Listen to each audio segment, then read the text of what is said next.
Office నుంచి వచ్చేటప్పటికి అలసటగా ఉండింది. పైగా జలుబు వల్ల బాడీ అంతా పెయిన్స్‌గా ఉన్నాయి. సో, పుల్లగా, కారంగా ఏదైనా తినాలని అనిపించింది. మనకు జలుబు చేస్తే వెంటనే గుర్తొచ్చేది మిరియాల రసం. దానికి కొంచెం హెల్తీగా యాడ్ చేస్తూ ఉలవచారు చేద్దామనుకున్నాను. దానికి కాంబినేషన్‌గా అరటికాయ తాలింపు.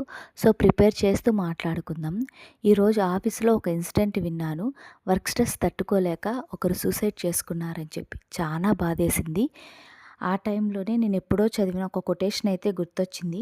"నువ్వు పనిచేసే ఆఫీస్‌లో నీకేదైనా అయితే నెక్స్ట్ డేనే నీ ప్లేస్‌లో ఇంకొకరుంటారు. కానీ నీ కుటుంబంలో నీకేదైనా అయితే ఆ ప్లేస్‌ని ఎవరూ ఫిల్ చేయలేరు కదండీ!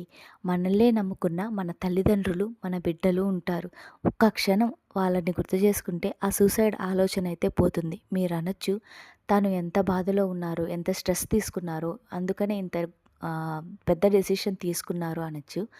కానీ ఎంత వర్క్ అయినా కానీ, ఎంత ప్రెషర్ అయినా కానీ ఇంట్లో వాళ్ళతో పంచుకుంటేనో, లేదా ఆఫీస్‌లో ఇంకొకరితో డివైడ్ చేసుకుంటే బెటర్ అని నా ఉద్దేశము.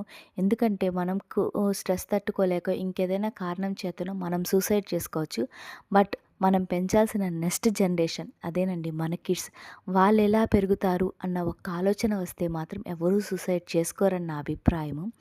అలాగే ఆఫీస్ నుంచి వచ్చేటప్పుడు కూడా కొంచెం డ్రైవింగ్ స్లోగా చేసుకుంటారండి. మనకైతే టైము అయిపోతుందని తొందరగా వెళ్ళడం కంటే 5 నిమిషాలు లేట్ అయినా జాగ్రత్తగా ఇంటికి చేరుకోండి.